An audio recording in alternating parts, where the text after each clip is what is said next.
Long, long ago, in a quiet village cradled by misty mountains and ancient forests, lived a family known for their kindness. There were 3 siblings. The eldest, Saka II, Sophia, and the youngest, Savon, who all lived with their loving mother. Though they had very little, their hearts were full, and they always shared what they had with others. One somber day, a shadow fell over their happy home.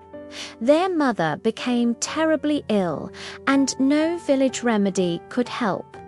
As her strength faded, she gathered her children close and whispered, "My dear ones, listen carefully.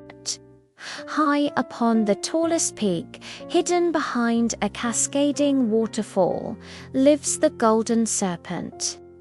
It is said this magical creature possesses the only medicine that can save me, but the journey is perilous and the serpent's power is immense. Few who have sought it have ever returned." Despite the fear that gripped their hearts, the 3 siblings looked at each other with resolve. They would not let their mother fade away. They decided to face the unknown together, to find this mythical serpent and bring back the cure. With heavy hearts and hopeful spirits, they set off at dawn. Their journey was everything the legends foretold and more. They scaled treacherous cliffs that seemed to scrape the sky, their fingers and feet raw from the sharp rock. They navigated dense, dark forests where strange sounds echoed from the shadows and unseen eyes watched their every move. They waded across roaring rivers with currents so strong they threatened to sweep them away. Each sibling faced these challenges in their own way. Saka, the eldest, was strong and burly. He marched at the front, wielding a heavy club, and his pride was as large as his muscles. He saw the world as something to be conquered. Anything that blocked his path, whether a thorny bush or a curious animal, was met with the brute force of his weapon. He believed strength was the only thing that mattered. Sophia, the middle sibling, was quick-witted and clever. His mind was always racing, not with thoughts of the journey, but with what would come after. He saw the magical medicine not just as a cure for his mother, but as a key to unimaginable wealth. He imagined selling it, becoming the richest man in the land, and leaving their humble life behind forever.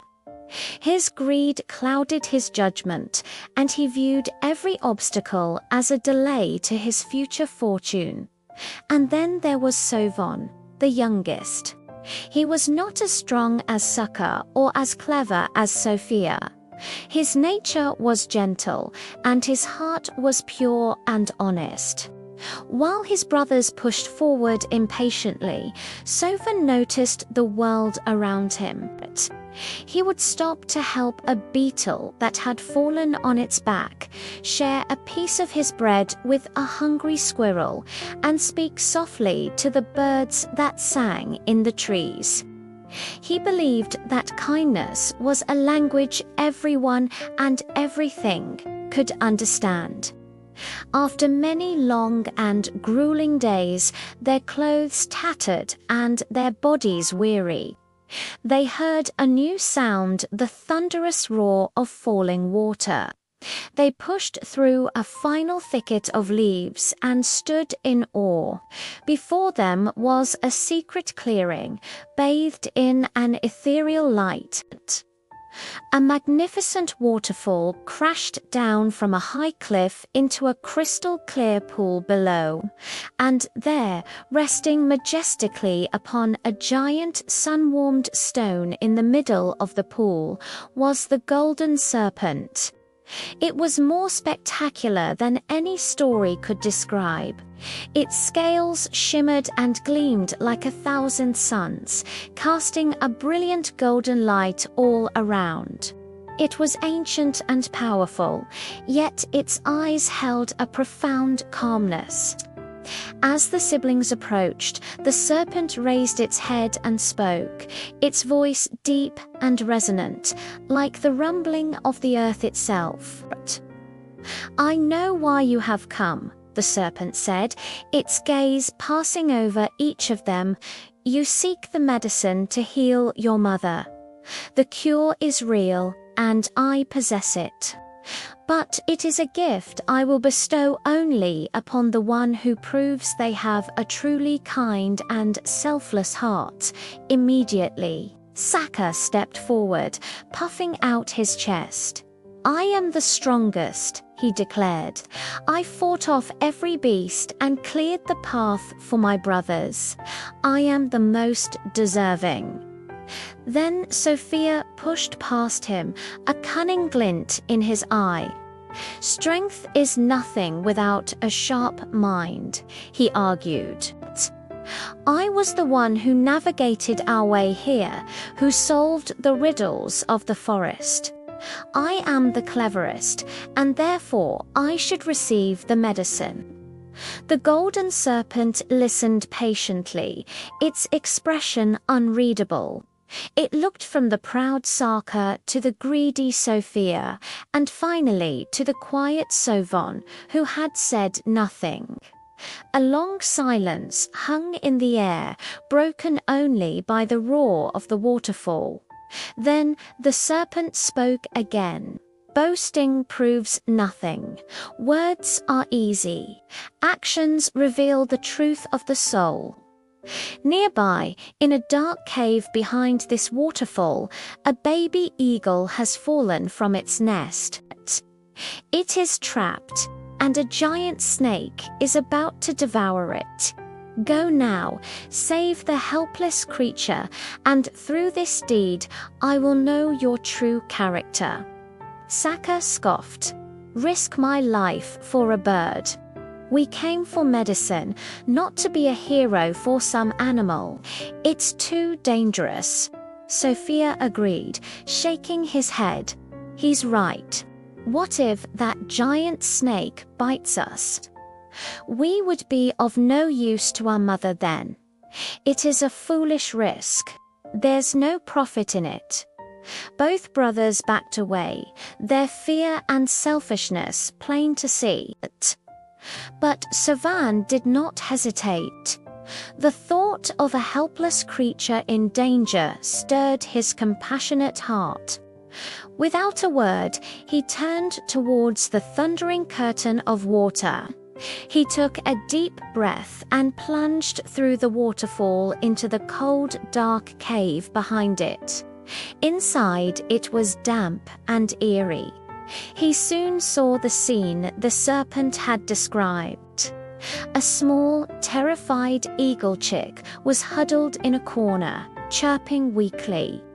Towering over it was a massive dark snake, its fangs bared, ready to strike. Fear pulsed through Sovon, but his resolve was stronger. He grabbed a loose, heavy stone and, with a brave cry, ran towards the giant snake.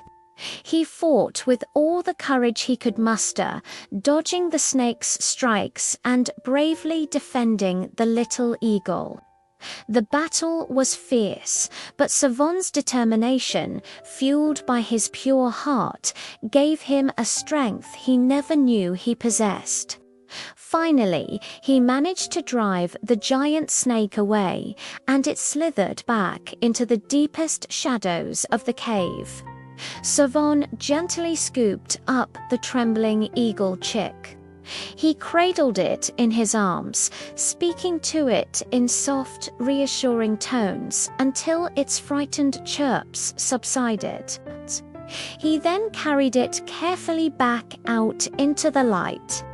As he emerged from the waterfall, the golden serpent was waiting.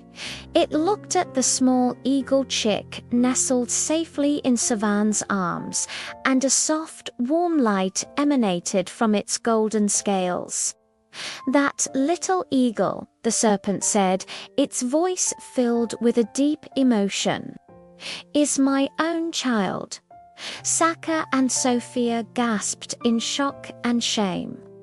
The test had been far more personal than they could have imagined. The golden serpent turned its benevolent gaze upon Savan. "You, young one, have shown true courage, born not from pride or greed, but from compassion. A kind heart is the greatest and most powerful magic in this world. You have proven yourself worthy." The serpent then shed a single, luminous golden scale. As it fell, it transformed into a small, glowing vial filled with a shimmering liquid. "Take this medicine to your mother," the serpent instructed. "It will heal her completely. And remember this lesson always: the willingness to help others, especially those who cannot help themselves, is the most precious treasure you will ever possess." With hearts full of awe and gratitude, the three siblings began their journey home. Saka and Sophia walked in silence, their heads bowed in shame.